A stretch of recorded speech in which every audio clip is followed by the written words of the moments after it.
Magandang umaga po sa inyong lahat at live mula dito sa Pag-asa Weather Forecasting Center. Narito na ang lagay ng ating panahon ngayong araw ng Lunes, December 8, 2025, solemnity po ng Immaculate Conception.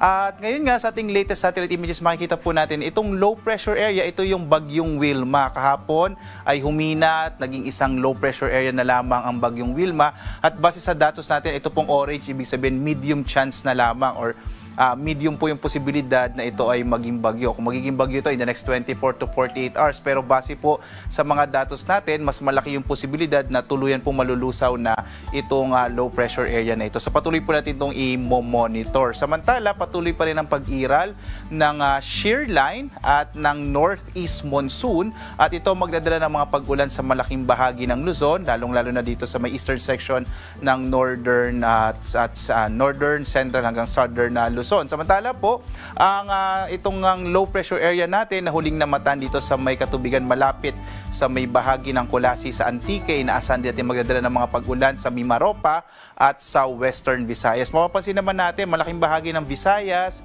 at Mindanao walang masyadong kaulapan, kaya maaasahan natin or inaasahan natin na maliwalas sa magiging panahon ngayon sa malaking bahagi ng Visayas at Mindanao, maliban na lamang sa mga localized thunderstorms.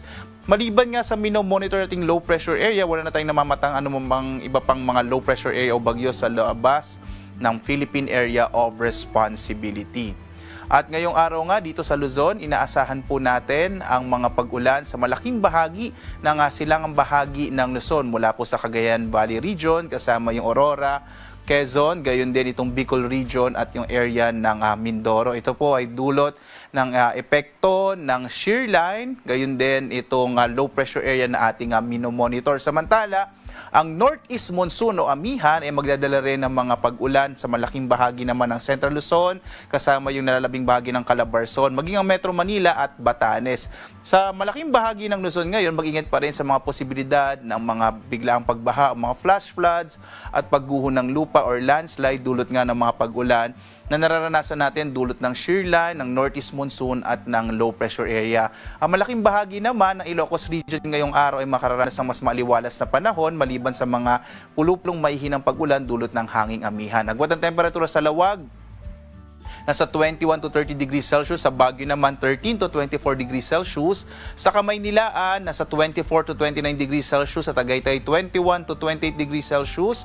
Sa Tuguegarao, nasa 22 to 26 degrees Celsius. Habang sa Legazpi, nasa 24 to 28 degrees Celsius. Base sa mga datos natin, magpapatuloy yung epekto ng hanging amihan ngayong linggo. Kaya asahan natin sa malaking bahagi ng Luzon, lalong-lalo na sa Northern and Central Luzon, kasama yung Metro Manila, mas malamig na panahon yung mararanasan natin sa linggong ito. Samantala, dito naman sa Palawan, inaasahan natin ang malaking posibilidad ng mga pag-ulan. Dulot yan ng low pressure area na nandito nga sa may bahagi ng Western Visayas. Agwat ang temperatura sa Calayan Islands, 24 to 29 degrees Celsius. Sa Puerto Princesa, 25 to 32 degrees Celsius.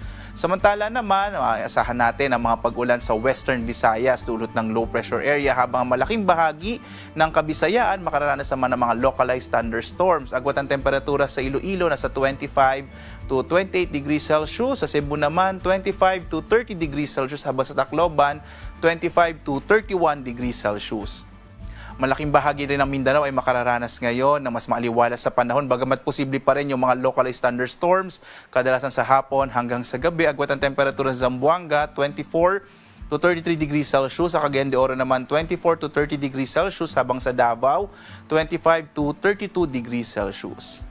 At ngayong alas 5 nga na umaga ay nag-issue po tayo ng weather advisory. Ito inaasahan natin na malalakas sa mga pag-ulang maaring maranasan sa susunod na hanggang 3 araw. So today po, asahan natin ang malalakas sa mga pag-ulan pa rin sa malaking bahagi ng Cagayan Valley Region kasama may Aurora, Quezon at gayon din dito sa may Oriental Mindoro. Ito po ay dulot ng low pressure area at ng shear line na nakakapekto dito sa Luzon. Ito po yung mga lugar na maging alerto po, no, sa mga posibilidad nga ng malalakas sa mga pag-ulan na maaaring magdulot ng mga flash floods and landslides. Pagdating ng araw po ng Martes, bukas, magpapatuloy yung mga pag-ulan, lalong-lalo na dito sa may area ng Cagayan Valley Region at Cordillera. Mag-ingat po kayo dahil tuloy-tuloy po itong mga pag-ulan na to. Ito ay dulot pa rin ng shear line na magpapatuloy hanggang araw ng Miyerkules, December 10 po. So dahil sa inaasahan natin na malalakas sa mga pag-ulan dito sa may eastern section ng Northern Luzon kasama ang Cordillera, ay kailangan po maging alerto itong mga kababayan natin sa bahaging ito ng ating bansa, ng Luzon,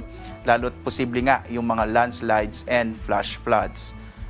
May nakataas pa rin po tayong gale warning sa lagay ng ating karagatan, partikular na dito sa may silangang bahagi ng Northern Luzon, partikular na itong silangang baybayin ng Cagayan.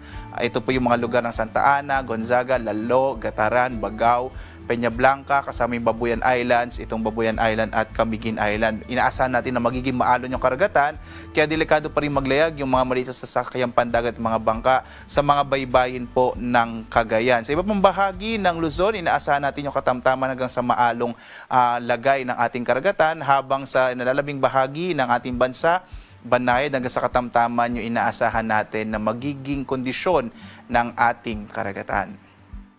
Samantala, ang ating araw ay sisikat mamayang 6:09 na umaga at lulubog, ganap na 5:27 ng hapon. At muli po, sundan tayo sa iba't ibang mga social media platforms, sa X, sa Facebook at YouTube, at sa dalawang websites ng Pag-asa. Una po yung pag-asa.doc.gov.ph at dito sa panahon.gov.ph, kung saan makikita nyo real-time at nakamapa sa ating bansa ang mga ini-issue natin ng mga weather information po, particular na mga rainfall advisories, kasama yung thunderstorm advisories, heavy rainfall warning at flood advisories sa buong bansa. Real time po yan, kaya bumisita po kayo sa panahon.gov.ph.